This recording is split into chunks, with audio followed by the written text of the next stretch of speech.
Did you want that? You want to sit here? For stealing. Sit here. Sit. Where did you get those glasses? Where did you get those? I'm not going to tell you. Debbie. I'm good, she says. Am I good? Oh my God. I was honored and so excited when Gail asked if I would speak for her today. I arranged a time when we could talk about what she wanted me to include, what I should absolutely not include, and any good stories. She hesitated, thought for a bit, and then she launched into her detailed plan. She'd have to get back to me. 4 days later, she responded saying, I really can't think of anything. So, thanks for coming. Gail, I wish you the best. I'm done. Not really. Even without Gail, there are so many great Gail stories. Karen, I'm confident that anything I say is grandfathered and that the statute of limitations has expired. If not, none of this ever happened. As some of you know from experience, the attendance office is a combination of a six-ring circus and Groundhog Day. There is never just one thing going on at a time, and everything repeats itself over and over again. Excuse me. I have a lunch to drop off for my child.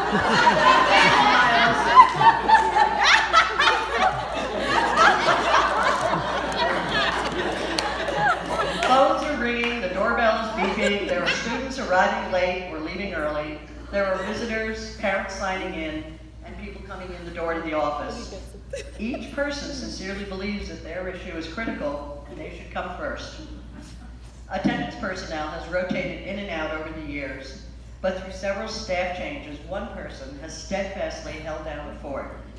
Gail has been in that office for 19 years, and there's absolutely nothing she hasn't seen or handled over and over again. Not to worry, Gail has a very successful strategy. She warmly greets each person with a smile, and in a soft voice, earnestly says, "How can I help you?"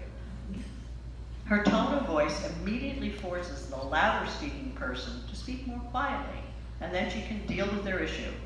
She makes each person feel like she is on their side and that together they can solve whatever problem they came in with. She has a unique method of addressing students. Her signature query is often, "Honey, what do you need?" That's right, in this day and age, Gail earnestly asks, "Honey, what do you need?" It's always sincere and never taken as patronizing, insulting, or politically incorrect. Instead, students react positively to her question and they recognize that this is the voice of a concerned mom who really wants to help. And it has truly always been Gail's mission to help. She is not flustered by multiple people waiting to be helped. Her philosophy is that she can only help one person at a time, and she owes it to them to concentrate on what they need. Robin Kimmelman has been her partner in this high-intensity customer service job. Robin's job requires her to be on the phone frequently, and she needs a somewhat quiet environment to hear those phone conversations. Gail's job demands conversation constantly, all the time. Due to the construction of the large windows where people sign in, it is difficult to hear them, and for them to hear you, so you kind of need to speak up a little bit. Gail's stature is uniquely suited to this part of the job. Because while most people need to bend over to talk through the holes, Gail is built closer to the height of the holes. So less bending is required. I actually think that she's gotten shorter in her 19 years here as a biological adaptation to her environment. Additional conversations swirl around the office as students pick up items that were dropped off, or visitors ask for directions, or someone repeatedly answers Excuse me. I found my son's underwear on the floor, and I think he might need them, so I need you to call him down and get them. That's just what it's like, only just over and over and over again. Robin needs quiet, Gail must talk, and they make it work. It is definitely a high-intensity, repetitive customer service job. Gail has consistently done this job politely, firmly, respectfully, diligently, and with the requisite sense of humor. At this time, I would like Debbie to present her with a permanent visitor badge and a framed visitor log of various people that have come to the attendance office. Thank you, Debbie. Thank you. And I have to change my poster board here. The attendance office also has another function. It is the location of the famous Miles to Go Cafe. Behind the partition in the office is a well-known and well-stocked cafe. In addition to the food, it is a great morale booster. Here you can often find bagels, muffins, cornbread, fresh baked goods, coffee, tea, water, juice. There are also salad dressings, olive oil, vinegar, cinnamon, and assorted other spices. The microwave and toaster oven are perfect for preparing hot snacks. I often wondered why the 6-period lunch was always so overcrowded that they didn't just set up some cafeteria tables in the lobby and let Gail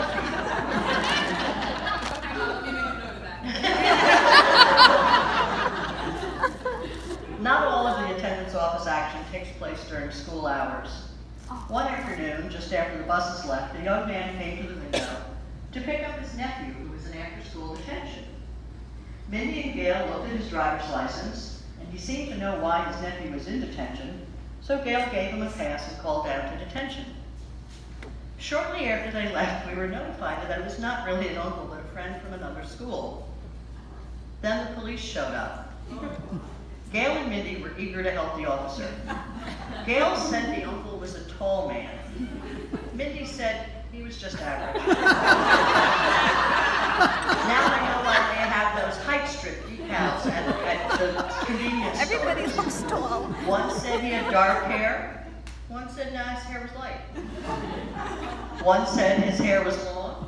The other said his hair was short. Even the clothing description was different.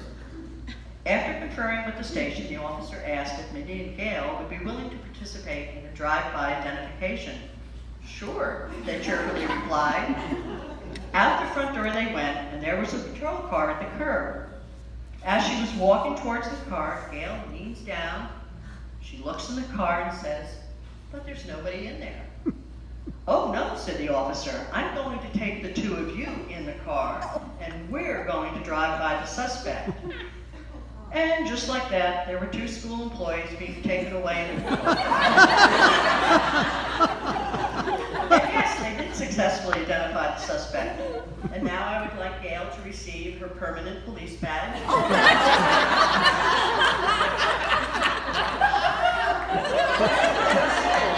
Just like Gail said, there's nothing to talk about. I would be doing Gail a great disservice if I did not talk about some of her out-of-school experiences. Gail has a degree in home economics, food, and nutrition, so we can see where this cafe vibe came from. But Gail is also a savvy consumer. She does her research, she checks prices, she insists on a good deal, expects good service, and the job is not complete until it is done correctly. If you don't believe me, just ask Sears. When it came time for the Miles to redo their kitchen, they researched various companies and decided to hire Sears. This began a long and tortured relationship. Obviously, a person with a degree in food and nutrition is going to have high expectations for a kitchen. If only Eddie at Sears had known Gail's background. There may have been other areas of concern, but Debbie and I particularly remember issues with the stove. I could be wrong, but I think they went through at least 3 stoves in quick succession before they found the one. When we would ask Gail how her evening went, she would say, "Oh, Mitch and I drove back to Sears to talk to Eddie. They're delivering a new stove today."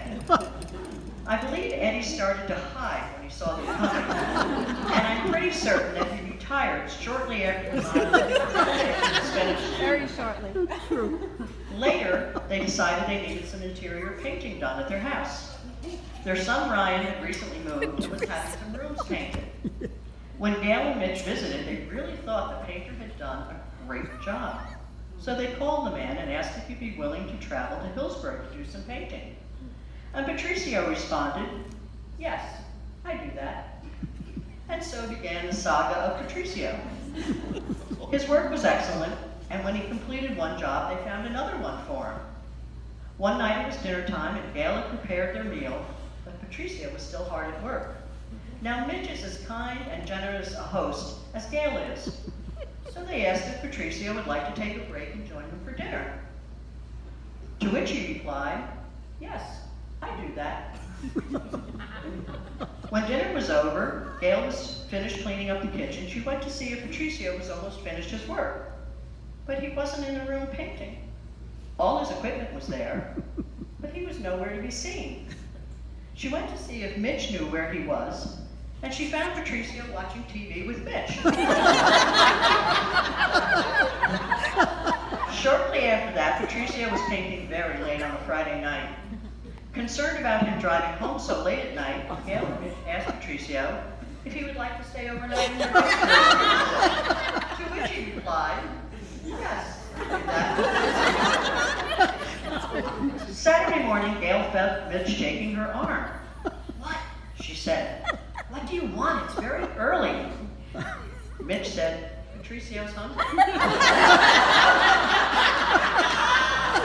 So if any of you are looking for summer painting work, I can recommend a couple that will feed you very well and give you a place to stay. The expert Gail always appears to be very professional. She is well dressed, has a matching scarf for every outfit, her hair is always perfect, and she is calm, gentle, kind, and thorough. But as Karen mentioned, there is a party Gail, and it really does usually involve a boa. Oh no. At her first school holiday party, Yeah, that she was a big created an mistake. indelible impression, and it was all Mindy's fault.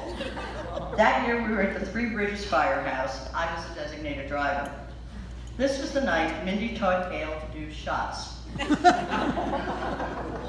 Gail's credit, Gail was hesitant. She said, "I don't do that. I don't do shots." But Mindy was an expert at persuasion. "Let's try a pretty one." "Let's try one with a cute name." This went on all night, until the last swaying dance to That's What Friends Are For. Shortly before that, Gail had been placed on the bar and done some dancing on the bar. Which I do not remember. We have the video. And Gail was fine. She was actually just fine. So fine that Joe Adocio, the director of guidance at the time, got down on his knees at that party and said, "I bow down to you, Gail Miles. I bow down to you." Her party reputation continued in the attendance office. Don't worry, Karen, it wasn't the same as that Christmas party. If you were lucky enough to have a birthday party in the attendance office, you were guaranteed an extravagant celebration. Balloons, banners, and tablecloths, famous carrot cake, platters of cookies garnished with candies, a fruit platter. Remember, there was that focus on nutrition. Bagels, cream cheese, assorted cheese and crackers, juice, soda, coffee, and it lasted all day. For you, Gail, the best party is just about to start. Oh, excuse me, one moment, please. Hi, Jane, it's Martha. Martha,